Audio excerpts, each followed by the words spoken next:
Olá pessoal, a tia Sara veio aqui dizer para vocês que está morrendo de saudades, mas também veio trazer um conteúdo bem bacana que está aí no livro didático de vocês. Esse conteúdo é a sílaba tônica.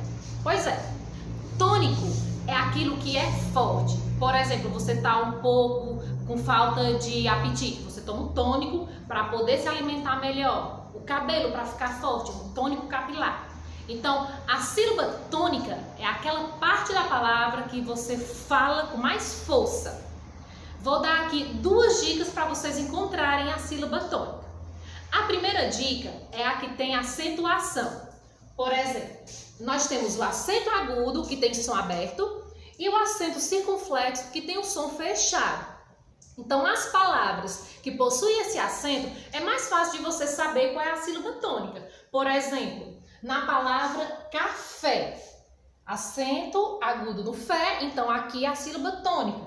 Na palavra prédio, você tem um acento agudo na sílaba pré. E na palavra lâmpada, você tem um acento circunflexo na sílaba lã. Mas outra dica, quando não vem com acento, né? Aí todo mundo fica se perguntando, mas quando não tem acento, como é que eu vou descobrir qual é a sílaba mais forte? Então a gente vai fazer mais ou menos como se você estivesse chamando um amigo. Por exemplo, aqui eu coloquei um exemplo.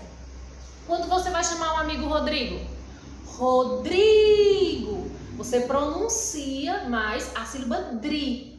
Mas outra palavra, por exemplo, a palavra pastel, você vai pronunciar o tel.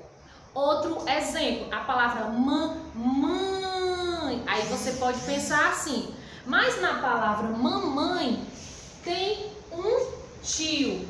Só que o tio, ele não faz referência à acentuação, ele vem só para caracterizar um som nasal, que é o som de nariz, como é chamado, da sílaba.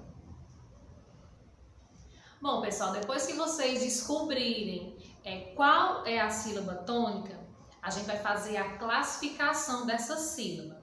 E aí a gente vai classificar em três: em oxítona, paroxítona e proparoxítona.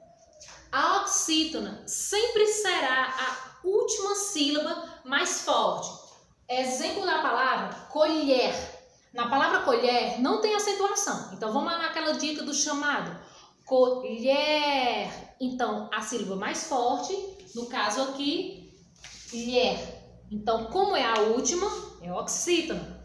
Paroxítona sempre será a penúltima sílaba mais forte. No caso da palavra prédio, ela já tem a acentuação. Então fica fácil a identificação. Prédio, que seria uma paroxítona. Já para a proparoxítona, toda sílaba que seja a antepenúltima, aquela que vem antes da penúltima sílaba, ela é a mais forte. Então aqui a gente tem um exemplo de ônibus e relâmpago. Uma dica muito importante para vocês é que vocês tomem conhecimento que toda proparoxítona já vem com acento. Então você não vai encontrar nenhuma proparoxítona que não esteja acentuada. Pois bem, hoje a nossa aula foi sílaba tônica e sua classificação. Aguardo vocês na próxima e tchau!